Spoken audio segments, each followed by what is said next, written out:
존 티터를 아십니까? 존 티터는 자신을 시간여행자라고 말하며 2000년 11월에 인터넷에 등장한 사람입니다. 이 사람은 인터넷에서 5개월간 활동하며 여러가지 예언을 하더니 갑자기 사라져버렸어요. 세상엔 지금까지 얼마나 많은 예언들이 적중하고 잊혀졌을까요? 오늘은 존 티터를 비롯한 시간여행자와 역사 속 많은 예언들의 이야기를 알아보겠습니다.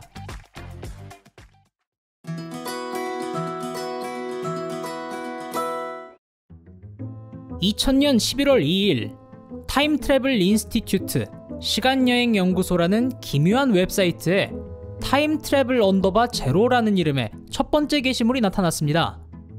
안녕하세요. 저는 2036년에서 온 시간여행자입니다. 1975년에 IBM 5100 컴퓨터를 사서 집으로 가는 길이에요. 이 사람이 바로 오프닝에서 말했던 시간여행자 존 티터였습니다. 존 티터가 처음 나타난 건 사실 1998년 7월 29일에 코스트 투 코스트 AM이라는 심야 라디오 프로그램이었는데요. 이 프로그램은 초자연적인 현상이나 음모론에 대해 이야기하는 프로그램이었다고 해요. 주제가 주제인 만큼 사이비적인 유사과학이나 근거 없는 음모론이 양산되는 프로그램이었다고 하는데 자신이 시간여행자라고 주장하는 사람들이 많았나봐요. 7월 29일 진행자인 아트 벨은 이날 시간여행자로부터 받은 팩스를 공개했습니다. 팩스에는 이렇게 쓰여 있었는데요. 친애하는 아트씨, 서기 2500년이 지난 어느 때라도 다른 시간여행자들이 전화를 걸기 전에 팩스를 보낼 걸 그랬어요. 시간여행은 2034년에 발명됐어요. CERN의 과학자들은 핵융합로 연구를 통해 세계 최초의 억제 특이점 엔진을 만들 수 있었어요. 기본적인 설계는 자기장 내에서 회전하는 특이점을 포함하는데 회전 속도와 방향을 변경해서 시간을 앞뒤로 이동할 수 있어요. 이런 타임머신의 설계에 대한 설명과 자기 자신을 만나서 놀이기구를 탔다느니 자신의 세계에서는 존재하지 않는 차가 눈에 띈다느니 하는 말이 쓰였었는데 여기서 눈에 띄는 점은 2564년 이후로 뚜렷한 미래가 없는 이유를 찾을 수 있도록 기도해달라는 말이 쓰여 있었다고 해요. 이 팩스에 진행자는 답신을 보냈고 다시 팩스를 받을 수 있었다고 하는데 여기엔 이런 이야기가 있었어요. 친애하는 벨씨, 앞서 말했듯이 저는 시간여행자입니다. 선물과 함께 이 팩스를 보냅니다. 저는 올해 4월부터 이 세계에 와 있었고 곧 떠날 계획이에요. 일반적으로 시간여행자는 방문하는 세계에 의도적으로 영향을 끼치지 않는데 이번 임무는 비정상적으로 길어서 몇몇 사람들과 정이 들었어요. 그리고 2년 동안 이 사람은 모습을 감췄다고 합니다. 그리고 2년 후에 11월 2일 시간여행연구소라는 사이트에 2년 전의 라디오 사연과 비슷한 이야기를 하는 사람이 나타납니다. 반갑습니다. 저는 2036년에서 온 시간여행자입니다. 1975년에 IBM 5100 컴퓨터를 사서 집으로 가는 중이에요. 제 시간 기계는 제너럴 일렉트릭에서 만든 정지질량 시간 변이 장치인데요. 이 장치는 2개의 최상위 스핀, 이중 양성 특이점으로 구동됩니다. 제가 사진을 올릴게요. 이 글과 함께 자기 군대에서 사용하는 로고와 타임머신의 사진을 올렸다고 합니다. 존 티터는 자기가 2036년의 세상에서 온 1998년생 미국 군인이며 내전과 핵전쟁의 생존자였고 미래에서 세상을 구하기 위해서 온 사람 존 티터라고 했어요. 자기 임무는 1975년으로 돌아가 IBM 5100이라는 컴퓨터를 구입해서 돌아가는 거라고 했는데요. 이 구형 컴퓨터의 고유한 프로그램 코드가 2036년에 필요했다고 하네요. 또 중력 왜곡 시스템에 필요한 부품들을 이야기하면서 자기 할아버지는 그런 기계를 만드는 데서 일했고 1975년에 할아버지를 찾기 위한 임무도 있었다고 해요. 그리고 다음엔 자기 가족들과 가족 사진을 찍기 위해서 2000년으로 시간여행을 왔다고 합니다. 이때는 자기가 태어나기도 전인 때인데 말이죠. 존 티터는 그 후로 현실의 생활에 만족했는지 5개월여의 시간 동안 더 2000년에 머물면서 2036년의 삶과 570개 정도의 미래를 알려줬다고 하는데요. 이때 존 티터가 말했던 예언들을 보면 2005년 미국에서는 선거 결과에 대한 불화로 폭동이 일어난 것이 원인이 되어 2차 남북전쟁이 일어나 미국이 5개의 자치구로 분열될 거라고 했어요. 또 2004년 아테네 하계올림픽을 끝으로 올림픽이 중단돼서 2040년에 부활한다고 하네요. 그리고 2015년에는 러시아가 미국의 핵무기를 투하하고 중국은 대만, 일본, 한국, 북한을 강제로 병합한다고 해요. 전부 틀렸죠. 미국에서 내전은 없었고 올림픽도 진행 중인데 러시아의 핵 공격이나 중국의 강제 병합도 없었습니다. 그 외에도 여러 예언들이 있었지만 맞춘 것은 없다고 하네요. 그 밖에 2036년의 상황으로는 어디서든 무선 인터넷이 가능하다, 구글, 애플처럼 거대 기업들은 존재하지 않는 사회가 된다, 외계인은 발견되지 않았다, 마실 물의 확보가 큰 문제가 된다, 에이즈와 암의 치료약은 개발되지 않았다, 평균 수명이 60세 미만이 된다, 핵전쟁으로 전 세계 30억 명 이상이 죽고 국가 간 활발한 외교는 사라진다 등등을 말했다고 하네요. 미국에서도 존 티터에 대해서는 대부분 그냥 관종의 하나였다고 치부하는 사람들이 많다고 하는데, 그 중에는 음모론이나 미스테리를 좋아하는 사람들이 지금도 존 티터를 믿고 있다고 하네요. 저는 이 사람에 대해서 조사를 했을 때 드래곤볼을 감명 깊게 읽은 사람이 아닐까 싶더라고요. 드래곤볼에서도 개박살난 미래에서 숨어 사는 인류 중에 트랭크스라는 남자가 타임머신을 타고 주인공의 시대로 날아옵니다.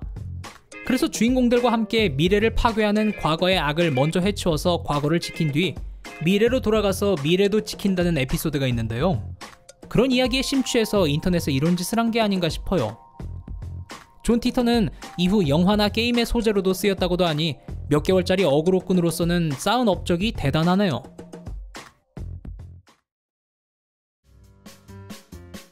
그런데 존 티터가 아니라 실제로 시간여행을 한 사례가 공식적으로 확인된 사람이 있다고 합니다.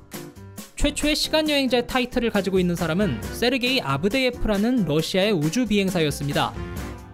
세르게이는 1992년부터 1999년까지 지구 궤도에서 747일을 비행한 기록을 갖고 있는 사람인데요. 5억 1,500만 킬로미터를 여행하면서 이 기간 동안 특수상대성 이론의 시간 팽창으로 인해 지구의 사람보다 0.02초 더 늙어졌다고 하네요. 빛의 속도에 가까워지면 시간이 느려지면서 멈춘다고 하는 이 현상을 실제로 경험한 세르게이는 초당 7,700m의 속도로 지구를 도는 국제우주정거장에서 6개월의 비행을 했는데 지구보다 0.005초 느린 이곳에서 0.02초의 시간 팽창을 경험한 사람이라고 하네요. 근데 너무 어려우니까 이 이야기는 빨리 넘어가도록 하죠. 미래에서 온 시간여행자가 실존한다면 그 사람이 과거의 사람들에게 미래를 알려주는 건 정확히 말하자면 예언이 아니라 스포일러가 되는 셈인데요. 예언이라면 현재의 사람이 동시대의 사람들에게 자신도 경험하지 못한 미래의 이야기를 먼저 가서 보고 온 것처럼 예견하는 것이겠죠. 세계적으로 유명한 예언자로는 앞서 말한 존 티터와 함께 프랑스의 노스트라다무스, 불교, 천주교, 이슬람교 등 여러 종교들의 문헌에 쓰여있는 예언자들도 있고, 과거에는 전 세계 대부분의 나라에서 신이나 자연의 목소리를 듣는 예언자들도 많았어요. 그리스 로마 신화에서도 신전에서 신들의 신탁을 듣는 사제들이 있었다는 것도 유명하고요. 이 중에서 오늘은 몇 가지 재미있는 예언들에 대해서 소개해드리려고 합니다. 내일 영등포 사는 순인의 변기가 막힌다 라고 예언을 해봤자 듣는 사람한테는 아무 상관없으니까 아무도 관심 없고 기억에도 안 남잖아요.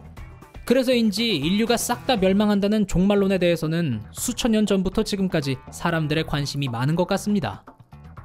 아무래도 종말이 온다고 하면 남의 얘기가 아니게 되니까요.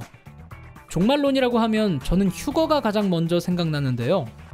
휴거란 이끌 휴, 들어올릴 거라는 한자로 만들어진 단어로 기독교 성경에서 비롯된 말이라고 합니다. 전능한 존재가 나타나서 선택받은 사람들을 하늘로 데리고 간다라는 의미가 있는 말이라고 하는데, 성경의 히브리서, 루카복음, 데살로니카서를 비롯한 여러 구절에서는 하느님이 선택받은 사람들을 하늘로 데려간다는 말이 쓰여 있다고 합니다. 그런데 휴거라는 말 자체는 성경 어디에도 안 쓰여 있다고 하네요. 휴거라는 말은 감리회 이장림 목사라는 사람이 개신교의 여러 서적을 읽다가 황홀하다는 의미의 랩처라는 단어를 휴거로 번역하면서 만들어졌다고 합니다. 1992년까지만 해도 한국에서는 일부 개신교 신자들을 제외하곤 휴거를 잘 몰랐는데, 이장림 목사라는 사람이 다미선교회라는 교회를 세우고 1992년 10월 28일에 휴거가 온다는 교리를 퍼뜨리면서 세간에 알려졌다고 해요. 이 당시에는 1991년 걸프전이 세계적으로 방송되면서 전 세계급 전쟁에 대한 불안으로 민심이 흉흉해졌는데, 여기에 휴거가 더 불을 붙였다고도 하네요. 꽤 떠들썩했던 당시의 휴거로는 당일에 각 방송국과 CNN을 비롯한 외신에서 취재를 나왔고, 한 방송사에서는 다미선 교회에서 몇십 분 특집을 방영하기까지 했다는데요. 당연히 휴거는 없었습니다.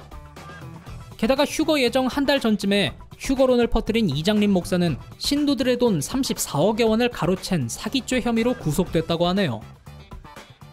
당시 상황을 방송했던 MBC 뉴스는 역시 아무 일도 일어나지 않았습니다 라는 멘트를, KBS 뉴스는 아무 일도 일어나지 않아서 각자의 집으로 돌아갔습니다 라는 멘트를 했다고 하는데, 실시간으로 봤다면 너무 웃겼을 것 같네요. 이 사건으로 기독교 전체가 조롱거리가 되자 일부 교인들은 분노했고 교회 기물을 부수고 목사를 폭행하기도 했다고 합니다. 이와 비슷한 종말론은 마야 달력의 종말론인데, 고대인들인 마야인들이 만든 달력이 2012년으로 끝나버려서 2012년에 세상이 끝나버린다고 생각한 사람들이 주장한 종말론입니다. 고대인들은 굉장히 똑똑했는지 7000년 뒤의 미래까지 시간을 계산했다고 하는데요. 윤년 계산도 있었고 1년에 1.1초 정도의 오차밖에 없었다고 합니다. 이렇게 똑똑한 사람들이 만든 달력이 2012년으로 끝나버리는 걸 보니 2012년이면 지구가 멸망하는구나 라고 믿는 사람이 나오는 게 이상하진 않았던 것 같아요. 하지만 고고학을 통해서 밝혀진 바로는 그냥 달력에 더 기록할 여백이 모자라서 못 쓴 거라고 합니다. 그리고 2012년으로 달력이 끝나면서 세상이 끝나는 게 아니고 새로운 주기가 시작되는 것뿐이라고 하네요. 휴거를 주장한 사람들의 근거였던 성경에서도 사실 이런 사태를 경고한 문구가 쓰여 있었다고 하는데요. 하느님 나라가 오는 것을 눈으로 볼 수는 없다. 사람들이 너희에게 보아라 저기 있다 혹은 여기 있다 하더라도 찾아 나서지 마라 라는 문구로 세계 종말 시기를 인간이 예측하려고 하지 말고 누가 말해도 믿지 말라는 경고가 쓰여 있다고 합니다. 마야인들도 달력을 통해서 인류의 멸망을 예언한 게 아니라 오히려 멸망하지 않도록 대비하길 주장했고 자신들의 멸망조차 예언하지 못했죠. 오늘은 시간여행자로 시작해 지구종말 예언들의 몇 가지 이야기들에 대해서 알아봤는데요. 당장 내일도 누구랑 만나서 어떻게 될지도 모르는데 미래의 예언을 듣는 게 그다지 의미가 있나 싶어요. 저는 자신의 힘으로 지금 바꿀 수 없는 미래에 대한 걱정은 애써 하지 않는 것이 좋다고 생각하기 때문에 미래의 예언보단 지금의 행복과 즐거움이 더 중요하다고 생각합니다. 긴 이야기 들어주셔서 감사드리고요. 오늘의 이야기는 여기까지입니다. 감사합니다. 다음에 들려드릴 이야기도 듣고 싶으시다면 구독과 알림 설정 부탁드리고 저는 다음 영상에서 뵙겠습니다. 감사합니다.